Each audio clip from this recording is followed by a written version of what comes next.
going on, FSU fam? We ain't gonna waste no time today.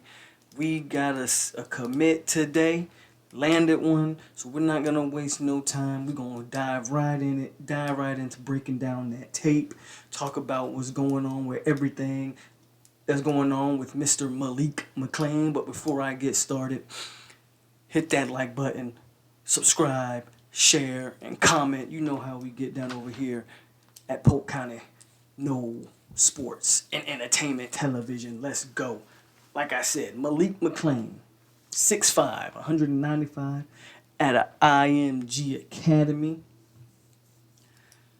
3-star / 4-star. So the reason I put 3/4 because he is one of those prospects that on one site he's a 4-star, on another site he's a 3-star. His composite ranking, which is the ranking that I normally go by when I do all of these recruits, usually go by the composite.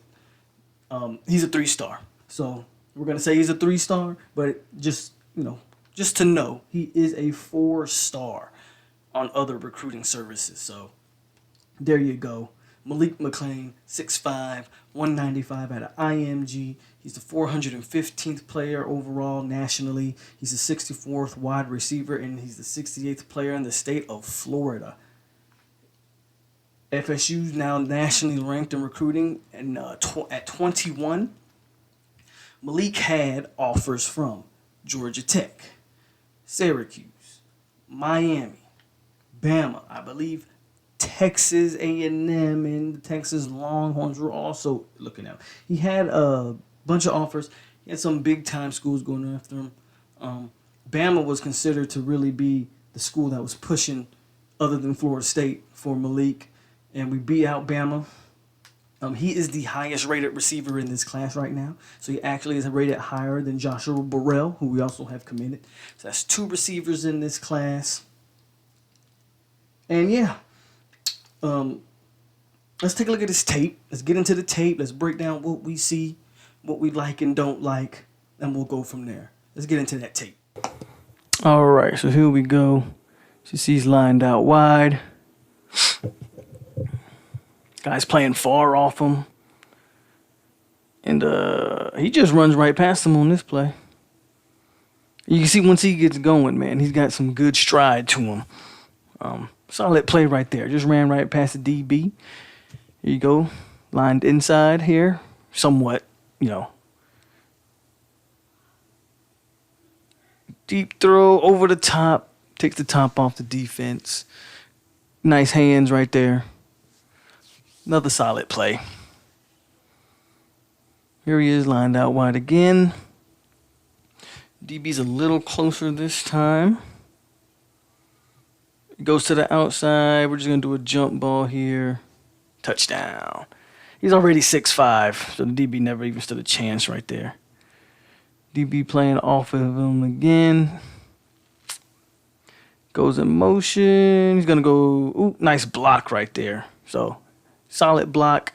Again, he can make the transition to tight end if they needed him to. Here he is lined up at the top. I don't know what the DB kind of stance he's in. Yeah, I don't know what that was. Nice. That might be the best play, I think, so far, the highlight tape.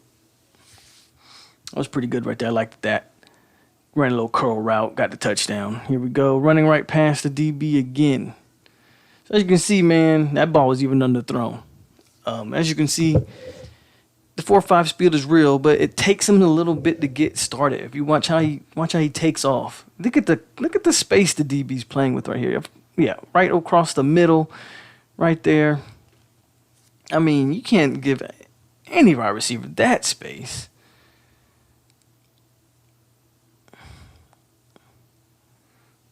Here we go, and bad defensive back play, but good adjustment there to catching the ball. That was a good adjustment. The ball was poorly thrown.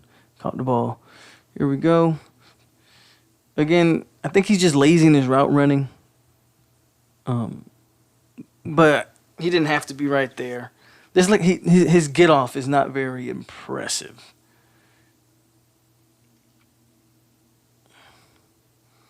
Nothing right there but a quick hitch route. Now this DB's playing up in his grill. Let's see how this works. Go for the screen pass. Okay, shows a little bit of some decent lateral movement right there. Be honest with you, the screen pass isn't his strength.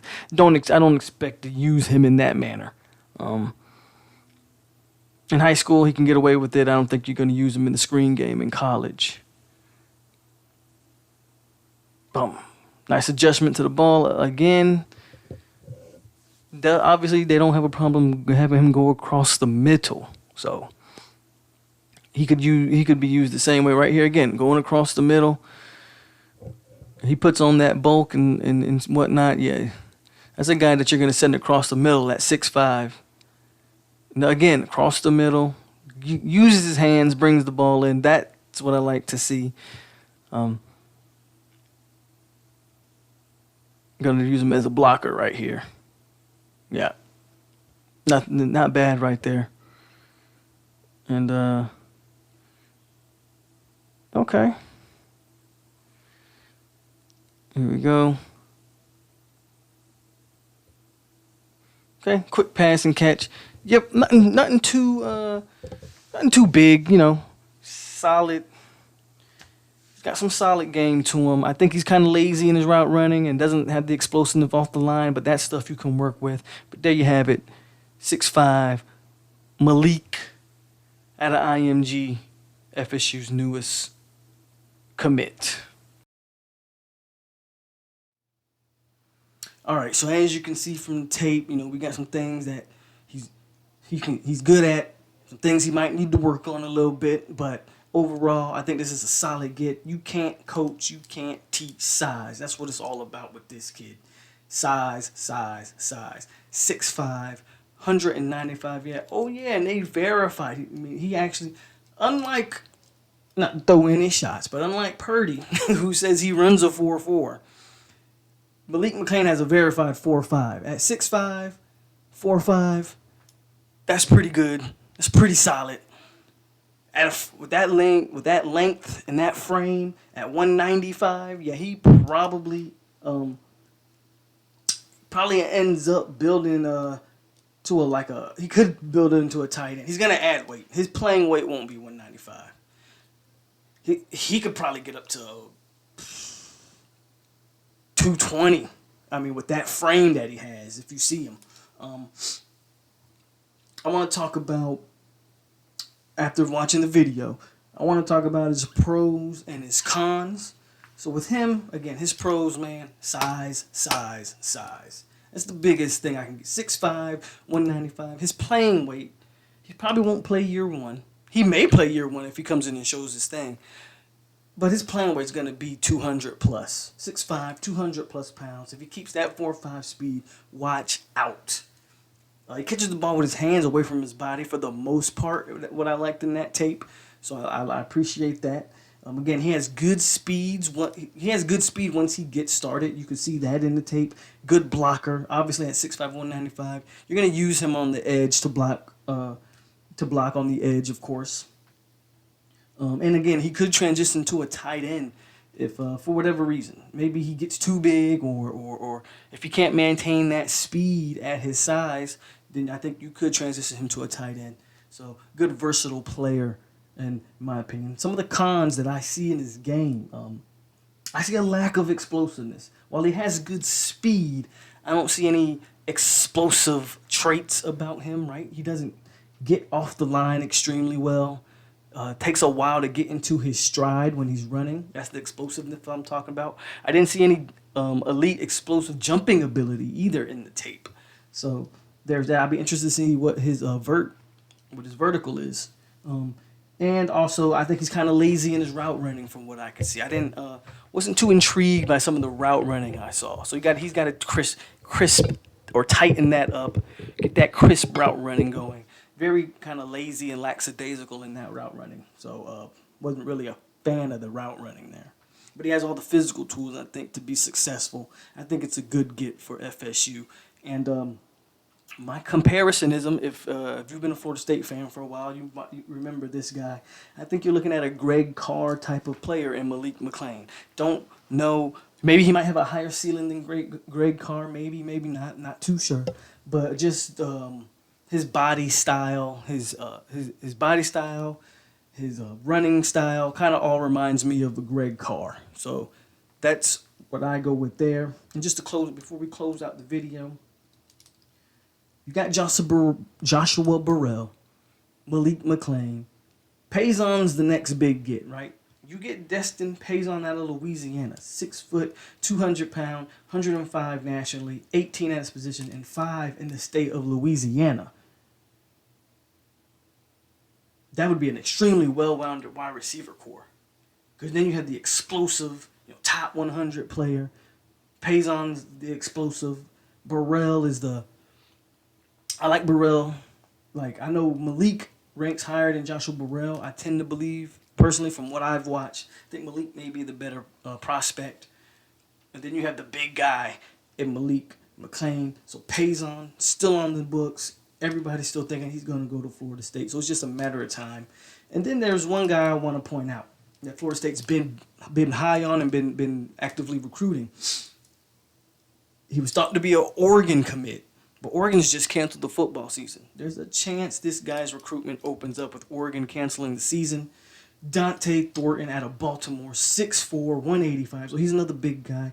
He's actually rated higher than Paysan. He's nationally 51. He's the 6th best wide receiver in the country and the number 2 player in the state of Baltimore. And originally he was an Oregon lean. So Dante Thornton is a player to continue to be on the lookout if you're a Florida State fan and you want some wide receiver nuggets on that recruiting trail. Because Oregon has... Pac-12 is done. Big Ten is done. Expect to see some of those kids on those teams start shopping around and watch the game that's actually being played. So, a little bit there. But that's all we got today. Hit that like button, subscribe, comment, and share. It's your boy, Polk County Noel. I appreciate y'all for tuning in. Malik McClain adds to the ranks, and here we are. Norvell's quietly still doing work on the trail. We need to get some of these bigger fish in the frying pan, but it's only a matter of time, I believe. We get them. Until then, he's gonna keep building out, scouting well, getting some of these maybe lower rated players, and building out the roster. I like it. Not too mad at it. It's your boy, Polk County Know Y'all, and I'm out, y'all. Y'all stay classy, Seminoles.